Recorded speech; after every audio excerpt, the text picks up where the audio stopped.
नमस्कार. आज आपण एका अत्यंत महत्त्वाच्या आणि खरं सांगायचं तर खूप चर्चेत असलेल्या कायद्याचं विश्लेषण करणार आहोत. हो, तेच महिला आरक्षण विधेयक 2023, ज्याला एक नवं नावही दिलं गेलंय, नारी शक्ती वंदन अधिनियम. आता हा कायदा काय करतो? तर तो महिलांना लोकसभा आणि राज्य विधानसभांमध्ये तब्बल 33% आरक्षण देण्याचा प्रस्ताव ठेवतो.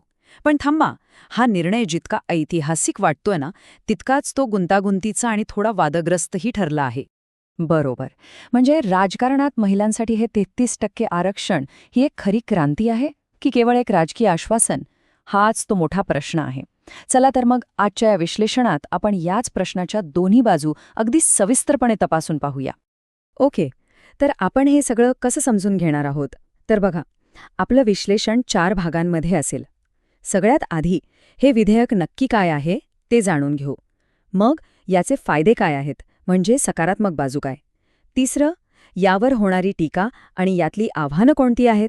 आणि हो, शेवटी ह्या सगळ्याचा एक संतुलित निष्कर्ष काय निघतो यावरही आपण बोलूया. चला तर मग सुरुवात करूया आपल्या पहिल्या भागापासून. हे विधेयक नक्की आहे तरी काय, याचा थोडा इतिहास आणि यातल्या महत्त्वाच्या तरतुदी काय आहेत तेच आधी बघूया.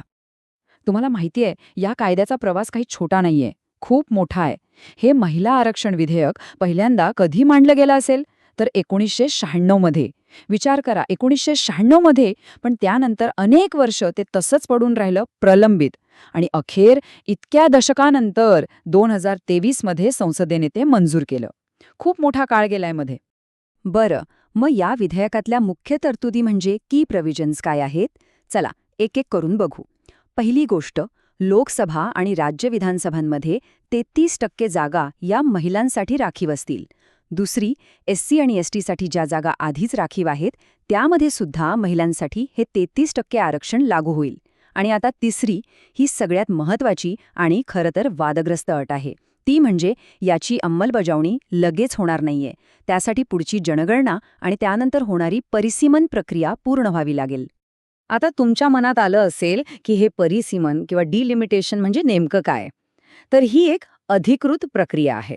सोप्या भाषेत सांगायचं तर लोकसभा आणि विधानसभा मतदारसंघांच्या सीमा पुन्हा आखल्या जातात, त्यांचं रिड्रॉइंग केलं जातं. आणि हे जनगणनेशी का जोडलेलं आहे? कारण ताज्या लोकसंख्येनुसारच या सीमा ठरवतात. उद्देश हा की प्रत्येक मतदारसंघाचं प्रतिनिधित्व कमी जास्त न होता जवळपास समान राहावं. आणि म्हणूनच या आरक्षणाची पूर्ण वेळ ह्याच किचकट प्रक्रियेवर अवलंबून आहे. चला, आता पुढच्या भागाकडे वळूया. हे सगळं तर झालं, पण मुळात हे आरक्षण इतकं आवश्यक का मानलं जातंय? आता आपण या विधेयकाच्या बाजूने असलेले युक्तिवाद आणि त्याचे जे संभाव्य सकारात्मक परिणाम आहेत ते बघूया. याचा सगळ्यात मोठा आणि थेट फायदा काय असेल, तर तो आहे महिलांचं राजकीय सशक्तीकरण, पॉलिटिकल एम्पॉवरमेंट. या कायद्यामुळे महिलांना थेट देशाच्या सर्वोच्च निर्णय प्रक्रियेत म्हणजे पॉलिसी मेकिंगमध्ये सहभागी होण्याचा एक मार्ग मिळतो. याचा सरळ अर्थ आहे की त्यांचा आवाज आता संसदेत आणि विधानसभामध्ये अधिक ताकदीने पोचेल. पण सध्याची परिस्थिती काय माहितीये? आज भारतीय राजकारणात महिलांचं प्रतिनिधित्व किती आहे? फक्त आणि फक्त जवळपास 15%. विचार करा, लोकसंख्येचा अर्धा भाग असूनही प्रतिनिधित्व फक्त 15%. हे कुठेतरी लोकशाहीच्या समान प्रतिनिधित्वाच्या तत्वाला धरून नाहीये, नाही का? हो, आणि हा फरक किती मोठा आहे बघा. सध्या आपण आहोत फक्त 15%च्या आसपास. आणि हे विधेयक आपल्याला थेट 33% घेऊन जाण्याचं ध्येय ठेवतंय. म्हणजे ही फक्त आकडेवारी नाहीये, तर देशाच्या अर्ध्या लोकसंख्येला त्यांचं योग्य राजकीय प्रतिनिधित्व देण्याच्या दिशेने उचललेलं हे एक प्रचंड मोठं पाऊल आहे. याचे काही आणखी अपेक्षित सकारात्मक परिणाम आहेत. असं मानलं जातं की महिला प्रतिनिधी वाढल्या की शिक्षण, आरोग्य आणि महिला सुरक्षा यांसारख्या विषयांवर धोरणात्मक लक्ष अधिक केंद्रित होतं. शिवाय राजकारणात यशस्वी महिला दिसल्या की पुढच्या पिढीसाठी त्या एक आदर्श, एक रोल मॉडेल ठरतात. आणि सगळ्यात महत्त्वाचं, हा काही एकदम नवीन प्रयोग नाहीये. ग्रामपंचायतींसारख्या स्थानिक पातळीवर महिला आरक्षणाचं मॉडेल यशस्वी ठरले आणि त्याच अनुभवाच्या आधारावर आता हे राष्ट्रीय पातळीवर आणलं जातंय. हे सगळं ऐकायला तर खूप छान वाटतंय, पण आता आपल्याला नाण्याची दुसरी बाजूही पाहायला हवी. या विधेयकावर होणारी टीका आणि याच्या अंमलबजावणीतली आव्हानं कोणती आहेत, त्यावर आता लक्ष देऊया. ह्यावर होणारी सगळ्यात मोठी टीका कशावर आहे माहितीये? ती आहे याच्या अंमलबजावणीतल्या विलंबावर. प्रक्रिया कशी आहे बघा.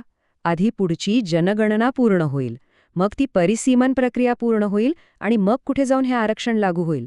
या सगळ्यामुळे याची प्रत्यक्ष अंमलबजावणी 2029 किंवा कदाचित त्यानंतरच होण्याची शक्यता आहे.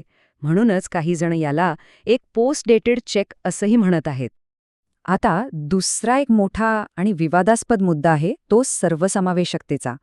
अनेक राजकीय पक्षांची अशी मागणी आहे की या 33% आरक्षणात इतर मागासवर्गीय म्हणजे ओबीसी महिलांसाठी एक स्वतंत्र कोटा असावा. पण सध्याच्या विधेयकात तशी काहीही तरतूद नाही. त्यामुळे हा एक मोठा प्रश्न निर्माण झालाय की या आरक्षणाचा फायदा समाजातील सर्व स्तरांपर्यंत खरोखर पोहोचेल का? आणि एक चिंता आहे ती प्रॉक्सी राजकारणाची. तुम्ही सरपंचपती हा शब्द ऐकला असेल.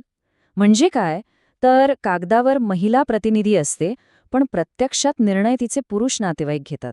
उदाहरणार्थ सरपंचपदी एखादी महिला निवडून येते, पण गावचा सगळा कारभार तिचा पती किंवा दीर पाहत असतो. मग यामुळे खरंच महिलांचं सशक्तीकरण होईल की पडद्याआड पुरुषच राज्य करतील? हा एक खूप गंभीर प्रश्न आहे. याशिवाय आणखी 2 चिंता व्यक्त केल्या जातात. पहिली म्हणजे त्या परिसीमन प्रक्रियेमुळे काही राज्यांच्या जागा लोकसभेत कमी जास्त होऊ शकतात. आणि याचमुळे विशेषतः दक्षिण भारतातल्या राज्यांमध्ये थोडं चिंतेचं वातावरण आहे. आणि दुसरी चिंता आहे ह्याच्या वेळेबद्दल. म्हणजे काही टीकाकारांचं असं मत आहे की हे विधेयक आगामी निवडणुका डोळ्यासमोर ठेवून आणलं गेलं आहे, ज्यामुळे ह्याच्या मागच्या हेतूवरच प्रश्नचिन्ह निर्माण झालंय. तर मग आत्तापर्यंत आपण या विधेयकाचे फायदे पाहिले आणि त्यावरची टीकाही पाहिली. दोन्ही बाजू आपण समजून घेतल्या. चला आता या सगळ्या युक्तिवादांना एकत्र करून एक संतुलित निष्कर्ष काढण्याचा प्रयत्न करूया. तर मुद्दा असा आहे की हे विधेयक भारतीय लोकशाहीसाठी एक ऐतिहासिक पाऊल आहे, यात काहीच शंका नाही. पण त्याचा खरा परिणाम 2 गोष्टींवर अवलंबून असेल. एक म्हणजे त्याची वेळेवर होणारी अंमलबजावणी आणि दुसरं म्हणजे ती किती सर्वसमावेशक असेल यावर. कारण केवळ एक कायदा करून पुरेसं नसतं, तो प्रत्यक्षात कसा आणि कधी उतरतो हे पाहणं सर्वात महत्त्वाचं आहे. आणि खरं तर हेच या सगळ्या चर्चेचं सार आहे. जर यातले सगळे तांत्रिक आणि राजकीय अडथळे पार करून याची योग्य पद्धतीने आणि वेळेवर अंमलबजावणी झाली तर या एका विधेयकात भारताच्या राजकारणाचा चेहरामोहरा बदलण्याची प्रचंड क्षमता आहे. तर मग या सगळ्या विश्लेषणाच्या शेवटी एकच महत्त्वाचा प्रश्न उरतो, ज्यावर आपण सगळ्यांनी विचार करायला हवा. तो म्हणजे हे आरक्षण जेव्हा प्रत्यक्षात येईल तेव्हा ते खऱ्या अर्थाने भारतीय लोकशाहीचं भविष्य कसं घडवेल.